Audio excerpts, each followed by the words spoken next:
بسم اللہ الرحمن الرحیم۔ السلام علیکم دوستو، کیسے ہیں آپ؟ تو دوستو آج کا ٹاپک ہے مال کو خرچ کیے بغیر صدقہ کرنے کا صحیح طریقہ کیا ہے۔ تو ویڈیو کا آغاز کرتے ہیں۔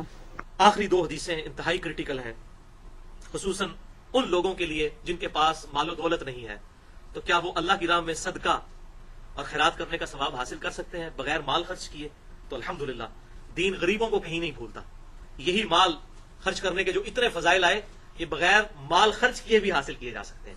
یہ آخری دو حدیثیں میں نے رکھی تھی، آج کا لیکچر انشاءاللہ اسی پہ مکمل ہوگا۔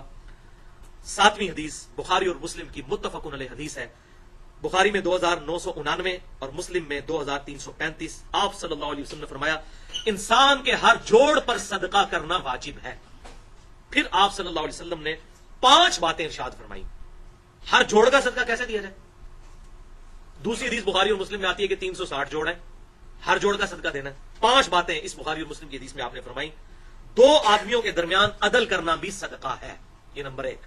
نمبر 2، آدمی کی سواری کے بارے میں اس کی مدد کرنا اور اسے سواری پر بٹھانا اور اس کا سامان رکھوانا بھی صدقہ ہے۔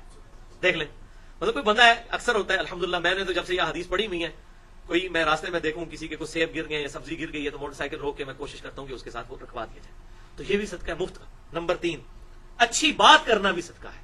دیکھ لیں، کوئی بھی اچھی بات ہے وہ صدقہ ہے، کسی کو کوئی نیکی کی بات بتا دینا، یہ بھی صدقہ۔ نمبر 4، نماز کی طرف قدم اٹھانا بھی صدقہ ہے، مفت میں، کوئی پیسے نہیں لگیں گے۔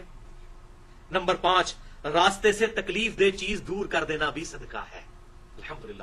اور بخاری اور مسلم کی ایک اور حدیث میں آتا ہے کہ آپ صلی اللہ علیہ وسلم نے فرمایا ایک شخص راستے سے گزر رہا تھا، اس نے ایک درخت گرا ہوا دیکھا تو لوگوں کو تکلیف ہو رہی تھی، گزرنے کی وجہ سے مسئلہ آ رہا تھا، اس نے وہ درخت ہٹا دیا، اللہ تعالیٰ نے اسے جنت میں داخل کر دیا۔ یہ بخاری اور مسلم دونوں میں ہے۔ اور ایک اور حدیث بخاری اور مسلم کی متفق علیہ حدیث ہے کہ آپ صلی اللہ علیہ وسلم نے یہاں تک ارشاد فرمایا کہ جو شخص کوئی درخت اگاتا ہے یا کوئی کھیتی اگاتا ہے اور وہاں سے آ کے پرندے کھاتے ہیں اور لوگ بھی اس سے ویسے کھا پی لیتے ہیں فی سبیل اللہ، تو اللہ تعالیٰ اس کے لیے بھی صدقہ لکھ دیتا ہے۔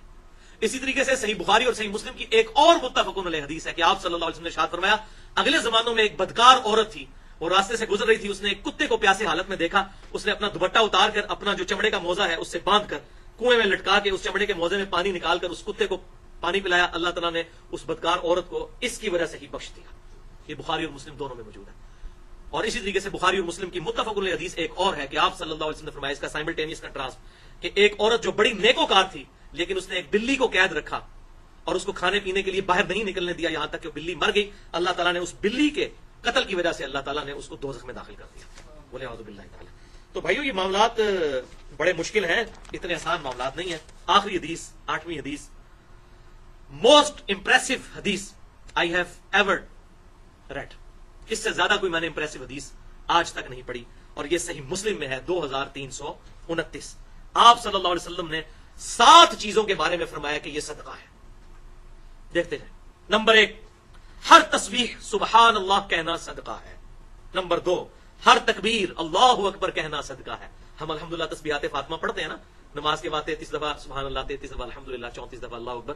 یہ بخاری اور مسلم کی متفق علیہ حدیث میں موجود ہے، اہل سنت کے ہاں بھی ہے، اہل تشیع کے ہاں بھی۔ اور صلاۃ و تسبیح والا جو میرا لیکچر ہے اس میں سبحان اللہ الحمدللہ کے میں نے کتنے فضائل لا الہ الا اللہ اللہ اکبر کے بتائے ہیں، مسئلہ نمبر 91 کے نام سے۔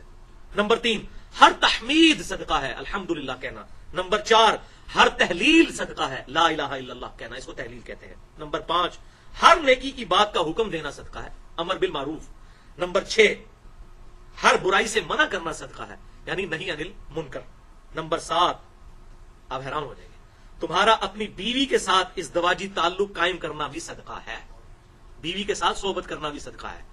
اب صحابہ اس پہ تو آگے پریشان ہو گئے، جس طرح ہم بھی ہو گئے، تو صحابہ نے اس بات کو حضور سے دوبارہ پوچھا، کہا یا رسول اللہ صلی اللہ علیہ وسلم کیا بیوی کے ساتھ شہوت پوری کرنا بھی صدقہ ہے؟ تو آپ صلی اللہ علیہ وسلم نے فرمایا ہاں، مجھے بتاؤ اگر کوئی شخص یہی ضرورت کسی ایسی عورت سے پوری کرے جو اس کے لیے حلال نہیں ہے تو کیا اسے گناہ ملے گا؟ تو صحابہ نے کہا یا رسول اللہ ملے گا۔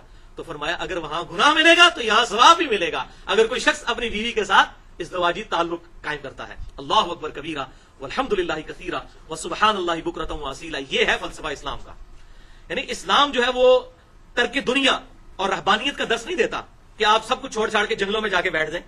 اسلام کہتا ہے بیوی بچوں کے ساتھ حسن سلوک کرنا یہ صدقہ ہے، حتیٰ کہ خالصتاً ہیومن انسٹنکٹ جو ہے وہ آپ سمجھ لیں، اینیمل انسٹنکٹ جو ہے، حیوانی ضرورت ہے یہ شہوت، اس کو پورا کرنا بھی اس کو بھی اللہ تعالیٰ صدقہ لکھتا ہے، ثواب لکھتا ہے، الحمدللہ۔ اور یہاں پر میں ایک زبردست بات جاوید احمد غامدی صاحب نے کی تھی، وہ میں کوٹ کروں گا۔ میں ان کا نام اس لیے لے رہا ہوں چونکہ ان کی بات ہے، کسی کی بات کوٹ کرنی بغیر ریفرنس کے وہ غلط بات ہے۔ ہمیں ان سے کئی معاملات میں اختلاف بھی ہے، لیکن بعض اوقات وہ زبردست قسم کی الحمدللہ اللہ تعالیٰ نے ان کو حکمت عطا فرمائی ہے۔ تو غامدی صاحب نے ان گوشہ نشین کرنے والے جو یہ سو کالڈ قسم کے صوفی اور مسٹسزم پہ چلنے والے لوگوں کے لیے بڑی زبردست بات ارشاد فرمائی، جو کہتے ہیں تارک الدنیا بن جاؤ۔ ایون کشف المحجوب میں علی حجویری صاحب نے پورا باب باندھا ہے اس حوالے سے۔ وہ کہتے ہیں جی میں نے ایک دفعہ شادی کرنے کی غلطی کی تھی، اب دوبارہ نہیں کروں گا۔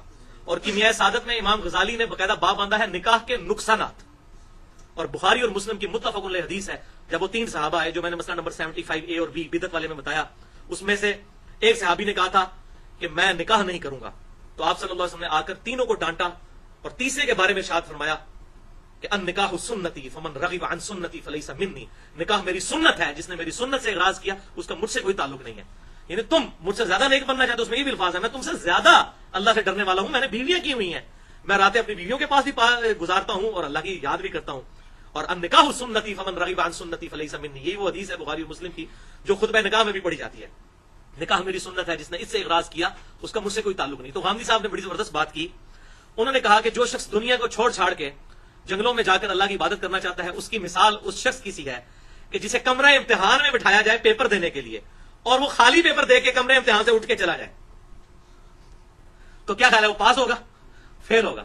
تو اللہ تعالیٰ نے ہمیں اولاد اور یہ بیوی بچے اور یہ دنیا آزمائش کے لیے اس کمرے امتحان میں بٹھایا کہ آپ کا ٹیسٹ یہیں پر تو ہے، آپ کہنے میں نے پیپر نہیں دینا، آپ جا کے جنگلوں میں بیٹھ جائیں گے تو فیل ہو جائیں گے۔ بہت زبردست مثال دی، اور یہ حکمت والی مثال ہے کہ آپ اگر کمرے امتحان میں بیٹھے ہوئے ہیں پیپر دینے کے لیے، آپ پیپر خالی دے کے تو آپ کمرے امتحان سے اٹھ کے چلے جاتے ہیں کہ میں نے تو ادھر بیٹھنا ہی نہیں ہے، امتحان دے ہی نہیں جا سکتا، ٹھیک ہے جی میں باہر جا کے پیپر دوں گا، وہ پیپر تو قبول ہی نہیں ہونا۔ اسی طریقے سے اسی دنیا میں اللہ تعالیٰ نے امتحان کے طور پر انسان کے ساتھ یہ معاملات لگائے ہیں، اور اسی وجہ سے آپ صلی اللہ علیہ وسلم نے دنیا میں رہ کر کتاب و سنت کی تعلیمات پر عمل کرنے کی جو ہے ترغیب دی ہے۔ اسلام مسٹسزم میں بلیو نہیں کرتا، رہبانیت کو نہیں مانتا، گوشہ نشینی کو نہیں مانتا۔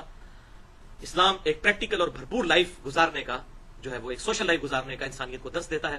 اللہ تعالیٰ سے دعا ہے جو حق بات میں نے کہی اللہ تعالیٰ ہمارے دلوں میں راسخ فرمائے، اگر جس بات میں میرے منہ سے کوئی غلط بات نکل گئی تو اللہ تعالیٰ ہمارے دلوں سے معاف کر دے، ہمیں کتاب و سنت کی تعلیمات پر عمل کر کے دوسرے بھائیوں تک پہنچانے کی توفیق عطا فرمائے۔ سبحانک اللہم و بحمدک، اشہد ان لا الہ الا انت، استغفرک و اتوب الیک، وما علینا الا البلاغ المبین۔ تو دوستوں ویڈیو اچھی لگی ہو تو لائک کرنا مت بھولیے گا، اور چینل کو سبسکرائب کرنا مت بھولیے گا۔ ملتے ہیں ایک نئی ویڈیو میں، اللہ حافظ، فی امان اللہ۔